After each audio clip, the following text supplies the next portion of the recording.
அண்ணாவும் எம்ஜிஆரும் தமிழ்நாட்டோட சொத்து. அவங்கள பயன்படுத்துறத பத்தி யாரும் இங்க கம்ப்ளைண்ட்லாம் பண்ண முடியாது.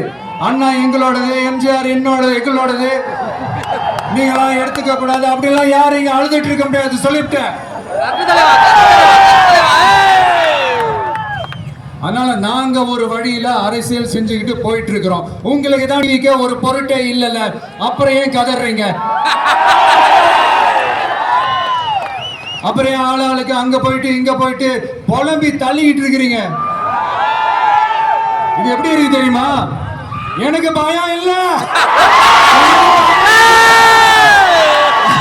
அப்படின்னு சத்தமா சவுண்ட் விட்டுக்கிட்டு சத்தமா பாட்டு பாடிக்கிட்டு இந்த நடுங்கிக்கிட்டே சின்ன பசங்க நடந்து போவாங்க. அந்த மாதிரி இருக்கு. முதல்ல மண்டையில இருக்கிற கொண்டே மறைங்க சார்.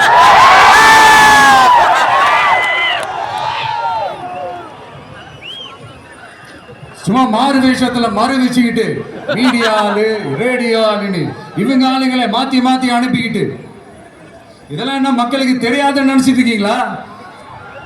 மக்கள் எல்லாத்தையும் உன்னிப்பா கவனிச்சிட்டு இருக்காங்க. அதனாலதான் சொல்றேன், உங்களுக்கு நீங்க கொள்ளையடிச்சு வச்சிருக்கிற காசு தான் துணை. ஆனா எனக்கு என் மேல எல்லையில்லா பாசம் வச்சு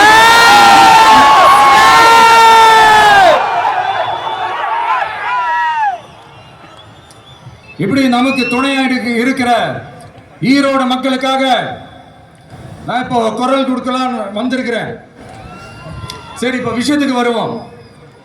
பெரியார் அவர்கள் கிட்ட இருந்த அந்த செல்வாக்கையும் அந்த பதவிகளையும் அந்த பவரையும் வச்சுக்கிட்டு அவர் என்ன சொன்னார் தெரியுமா? இவ்வளவு செல்வாக்கு, இவ்வளவு பதவிகள், இவ்வளவு பவர் இருந்தோம் நான் ஒரு 5 பைசா காசு சம்பாதிச்சிருப்பேனா? எனக்கோ இல்ல என் குடும்பத்துக்கோ பட்டங்கள் வேணும், பதவி வேணும்னு ஏதாவது கேட்டிருப்பானா? இல்ல ஏதாவது லாபம் பார்த்திருப்பானா? இல்ல எதுக்காவது ஆசைப்பட்டிருப்பானா? ஆனா அவர் பேரை சொல்லிக்கிட்டு அவருடைய கொள்கையை ஃபாலோ பண்றதா சொல்லிக்கிட்டு இப்ப ஆட்சியில இருக்கிறவங்க என்னெல்லாம் செய்யறாங்கன்னு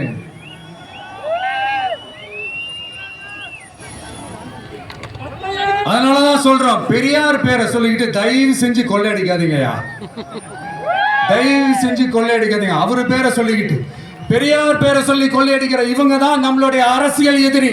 மக்களை நீங்க சொல்லுங்க, நம்மளுடைய அரசியல் எதிரி யாரு? நம்மளுடைய கொள்கை எதிரி யாரு? ரிப்பீட், நம்மளுடைய அரசியல் எதிரி யாரு? நம்மளுடைய கொள்கை எதிரி யாரு? உங்களுக்கு புரியுது இல்ல? எனக்கு அது போதும், எனக்கு வேற எதுவுமே கிடையாது.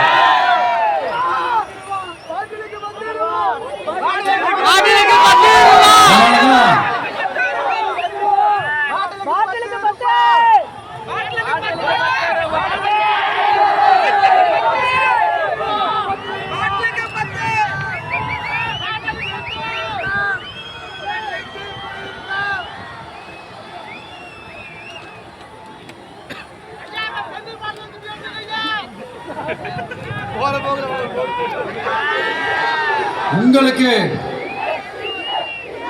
நம்மளை பத்தி நம்ம அரசியலோட நீங்க எல்லாரும் என்னோட அரசியலோட கனெக்டடா இருக்கீங்கன்றது ரொம்ப தெளிவா தெரியுது. அதனால எனக்கு அது போதும்.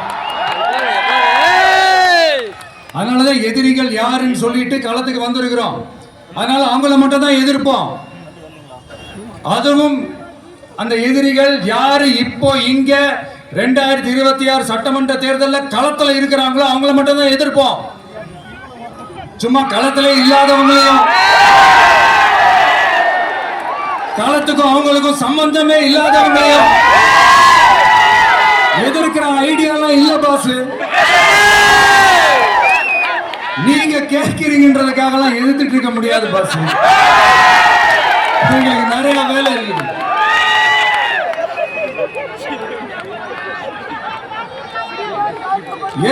எத்தனை பொய்யான வாக்குறுதிகள். வந்த உடனே நீட்டை ரத்து செய்வோம், கல்வி கடனை ரத்து செய்வோம், கேஸ் சிலிண்டருக்கு மானியமா 100 ரூபாய் தருவோம், என்னெல்லாம் அடிச்சு விட்டுட்டு இன்னி வரைக்கும் கேட்கிறேன், இதெல்லாம் சொன்னாங்களே செஞ்சாங்களா? இவங்க எப்பவுமே இப்படிதான், சொல்றது ஒண்ணு செய்யறது ஒண்ணு. திமுகவும் பிரச்சனைகளும் ஃபெவிகால் போட்டு ஓட்டின ஃப்ரெண்ட்ஸ் மாதிரி ஒண்ணுல இருந்து ஒண்ணு பிரிக்கவே முடியாது.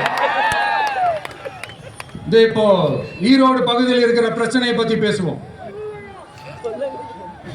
பெரியார் பேரை மட்டும் சொல்லிக்கிட்டு எப்படி அவரோட கொள்கைகளுக்கு எதிராக செயல்படுறாங்களோ அப்படிதான் இந்த மஞ்சள் நகரத்தோட மஞ்சளுக்கும் ஒண்ணு பண்ணல, மஞ்சள் விவசாயிகளுக்கும் ஒண்ணு பண்ணல. ஆராய்ச்சி மையம், சிறப்பு மையம்னு கோடி கோடியா டெண்டர் விட்டாங்க, பேருக்கு கட்டிடத்தை கட்டினாங்க. ஆனா உலகமே போட்டி போட்டு வாங்குற மஞ்சளை மதிப்பு கூட்டி விற்பனை செய்ய,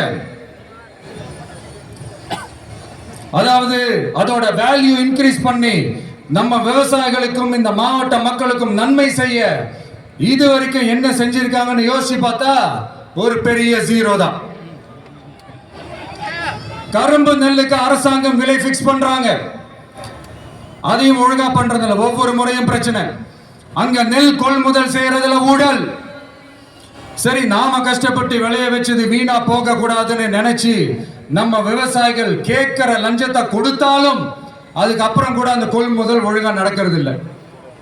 அதையும் தாண்டி ஏதோ ஒரு விலை விவசாயிகளுக்கு கிடைக்குது.